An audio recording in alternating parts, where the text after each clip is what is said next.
Yo, what's going on everybody? It's your boy Naruto Explain here, bringing you guys a brand new news update for Boruto 2 Blue Vortex Chapter 18, and we now have full spoilers for the chapter that's coming out on the 20th, so that will be this Monday. And we've got everything from Kawaki taking another L to Ryu and Matsuri making their move, and you got Yodo being taught if you play stupid games, then you win stupid prizes. Like usual, we will touch on the major framework over the full chapter leaks, and for the parts that I am waiting to get raw scans for and additional information, I'm going to save that for the chapter review itself, which at the earliest will be out the day of the official release, and at the worst, a couple of days afterwards, depending on if we get the raw scans fully translated tomorrow or by Saturday. So I thank you in advance for your patience and your understanding. As we go into this chapter, in particular the spoilers, the full spoilers, I want to take this moment to say, clip this out and share it with anyone who has been complaining after the sneak peek a couple of days ago. Take this as a lesson to not judge the entirety of the chapter based off of one page out of 40. Boruto's been a manga for 9 years now. We've had leaks for 9 years now. And if you're someone who started the manga after the anime ended, it's been almost 2 years. We've been getting sneak peeks of the upcoming chapters for a year and a half. Never judge the whole chapter based off of 1 or 2 pages out of context. Other manga fandoms, they understand this concept, but every month with Boruto, we go through the same thing. So with that out of the way, let's dive into the spoilers. And God, there's a lot to unpack in this chapter. If you're a Kawaki fan, we're going to open up with our boy Kawaki taking an L right away. And Kawaki has Amado jacked up on the wall, and Sumire, she rushes in to see what all the commotion is about. And Amado quickly uses that moment of distraction to say the shutdown code that he has on Kawaki, which instantly puts this boy to sleep like he did Delta. This leads us to a very tense situation with Sumire and Amado, and it makes a lot of sense. She has been working underneath Amado this whole time, but she has also been tasked with spying on him. It's a situation that Amado is aware of, and based on how he's behaved in the past, he knows that Sai and the Anbu, they have been monitoring him in secret. It'll be interesting to see what comes in the future of Amado, Sumire, and Kawaki in the whole situation, because there is more in this chapter that teases future developments of Amado being Sussy Baka #1, especially because what we said would happen last month ended up occurring. Amado is trying to flip this whole situation to make Kawaki implant the Karma Seal onto the clone of Amado's daughter. And for reasons not yet fully disclosed, Kawaki has refused to do so the last 3 years, meaning there's gonna be more of an info dump for Amado and Akibi in the upcoming future. Much needed info dump. Meanwhile, inside the Land of Wind, on the outskirts of the Sand Village, we have Ryu slowly getting back into demon mode because he's walking with Sarada and Mitsuki, and he's already cut on his iron sand, and he's setting the groundwork for an attack. And it's in this moment that you remember just how sneaky someone like Ryu can be in a desert situation, given how Shinki's powers work. And it makes the bloodlust we saw with him in the past, with how quick he is to escalate, feel like such much of a more dangerous situation. And he isn't the only one that is making moves now. Just like we said in the sneak peek that dropped a couple of days ago, where everyone was complaining this was a rom-com chapter, it was always going to be Matsuri or Konoha who ended up making the first move to strike the other. And we doubled down in the sneak peek that it would be Matsuri based off of the way she was talking about getting confirmation she was right about becoming who she wanted to become once she met Konoha, and that it was code for her realizing that she needed to eat Konoha. That's exactly what's occurring here. After Matsuri calls Konoha by the name Konoha-chan, it leads to the guy getting in his feelings and having a flashback to a private moment when he and Moegi were kids, and that's where Matsuri makes her move, having seen that he's lowered his guard, and she's going in, setting up for the attack. And while that's going on, Ryu, he's drawing out Yodo and Araya into the opening and tricking them into attacking him, and it leads to Sarada stepping in and getting placed under Ryu's control and being forced to fight our comrades. Now, I want to start with that last one because based on what I've seen while scrolling the internet while laying up in the bed sick today, I've seen a lot of people who are dogging on Sarada. They're calling it bad writing, saying that she's being controlled by Shinki and that it makes no sense of her being controlled when it really does make sense when you stop nitpicking and you think for a moment. So this is not some new thing that Boruto's manga is doing. It's literally giving us the same ninja tactics and trickery that people swore that they wanted from the Naruto manga. And now that they're being given it in Boruto, they're screaming it's a plot hole, and it doesn't make sense when it's not a plot hole. It's literally building on a concept from the Naruto manga. So how is Shinki doing it, and how does this reflect the Naruto lore? So Shinki was not just trained by Gaara, he was also trained by Kankuro, who is a puppet master. Shinki knows the puppet master jutsu. It just isn't his staple to use in combat, but he does know how to use it, and we've seen him use it in the past. When Kishimoto wrote the script for the Boruto movie, Shinki was a puppet master, and later on in the anime, we see him use a puppet master jutsu in the time slip arc that Kishimoto wrote, specifically the portion that dealt with Boruto in the Land of Wind fighting against Urashiki while fighting alongside Shinki.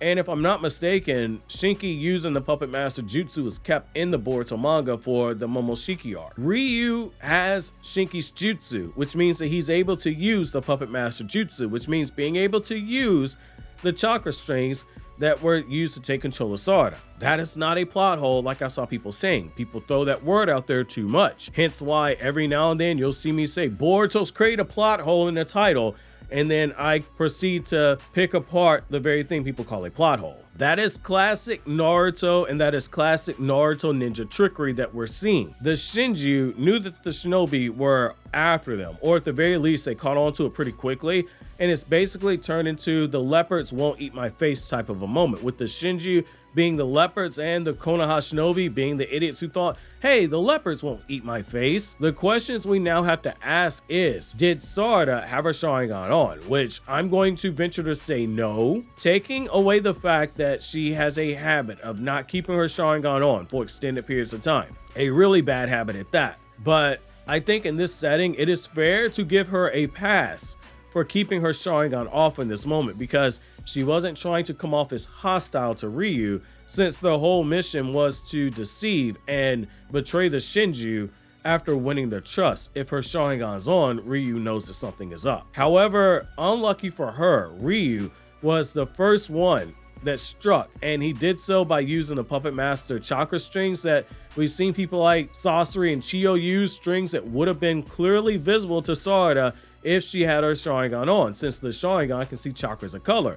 It's a classic move hidden behind the move trope that you get in Naruto, and I personally love it. The Iron Sand was there, the distraction with the Thorn Soul Bulb was there, but so too was him setting the stage to use the chakra strings, the move hidden behind the move. Now, the other thing that we get from these spoilers that stands out is the conversation with Amado regarding his daughter being revived. Amado basically recognizes that the awakened Shinju, they are a threat. He knows that Kawaki needs to be at full attack power in order to stand a chance, because he saw with his own eyes that his current power level was just too inferior to Jura's power. But Amado is using this whole situation to get the thing that he wants the most, which is Kawaki to place his karma onto a new Akibi clone of his daughter that he's made, stating that he has tried and failed numerous times to revive her, and even though he's made clones of her in the past, they didn't have her soul, which means her personality was different. Amado basically reveals that Kawaki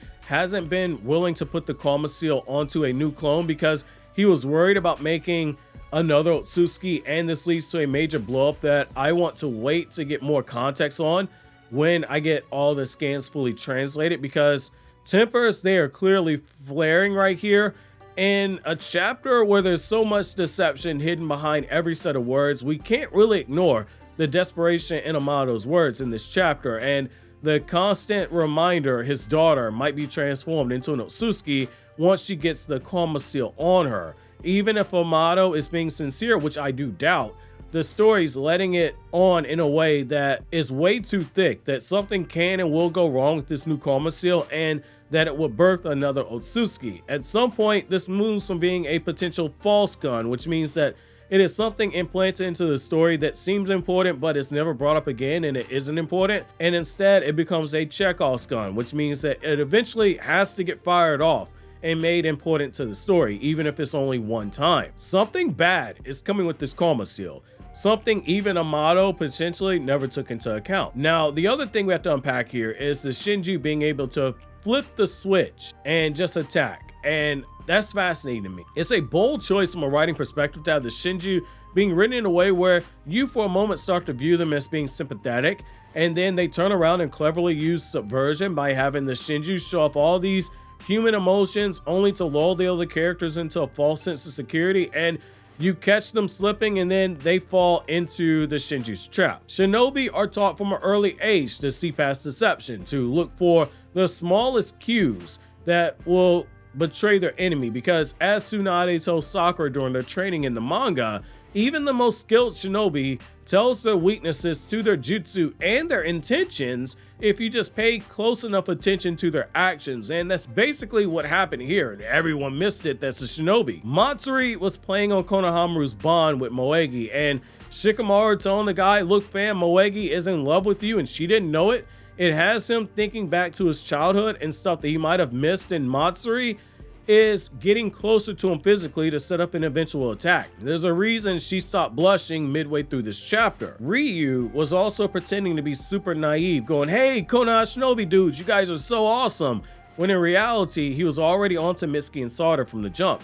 And seemingly, he already knew that Araya and Yodo were hiding, and he was just setting up his iron sand and his puppet master techniques in order to start the fight, which, interestingly enough, is an act that even fooled Mitsuki, which says a lot for how well he handled himself, because Mitsuki is a very observant individual. We're being set up for a clash in the next chapter, and I think the decision to highlight that the Shinju know how to use human emotions to their advantage, it makes them even more dangerous as villains, which makes Jura reading all those books something that makes you give room to pause, because it makes you wonder if Jura is teaching this information that he's been reading to the other Shinju off screen, or if this is merely part of the Shinju having their own continued evolution. Either way, they're more dangerous than before because they're evolving at a rapid rate. You also have to wonder what percentage chance did Kashin Koji really give them to pull this off, because he flat out refused to place a number on it when Boruto asked him to give him a percentage. And Boruto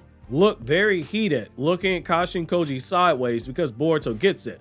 They're dealing with dangerous people, and being told that his friends have a good chance at victory, it isn't easing his mind because he knows what the odds are. If somebody told you, hey, you got a 33% chance of victory, those are good odds, but at the same time, that's a 66% chance of failure. To put it another way, Kashin Koji basically told him this, which I am paraphrasing and I'm exaggerating, but Kashin Koji basically said, you know, they say all shinobi, they're created equal, and all shinobi missions on paper are equal, and that there's a chance that anyone can die.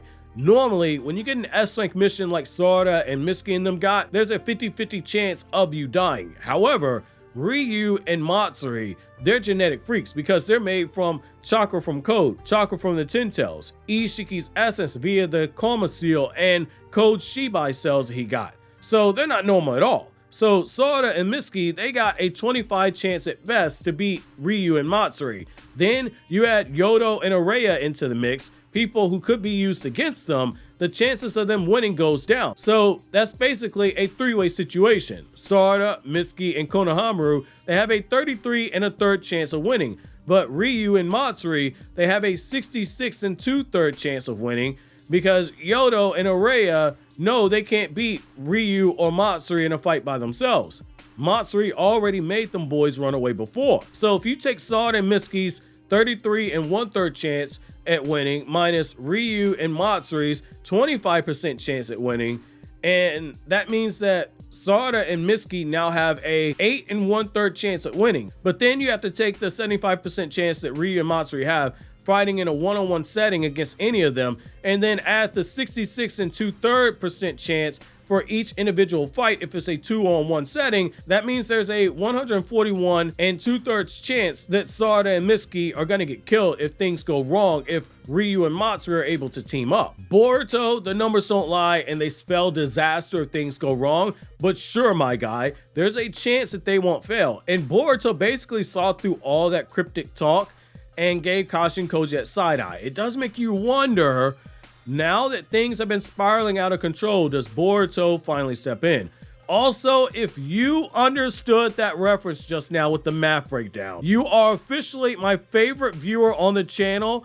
And if you understood that and you know what that's a reference to, I want you to drop the hashtag Kashin Koji Math down in the comment section. There's more to unpack here from this chapter, but I'm gonna wait and save it for the review when I've had a chance to read everything fully translated, which, reminder, the review might be out on the 20th when the chapter releases officially, since we're getting everything so early. But if we don't get a fully translated chapter before Saturday, then expect the review a couple of days after the official release, so the chapter review editor can maintain the quality you guys have been getting for all the Two Blue Vortex chapters. In the meantime, click here to watch this video from my Anime Explain channel where I talk about non-Naruto content, or if you gotta have your Naruto fix, click here to watch videos from the Naruto discussion playlist, which I've got it structured with some of the best editing that's ever been on the channel all the way up front.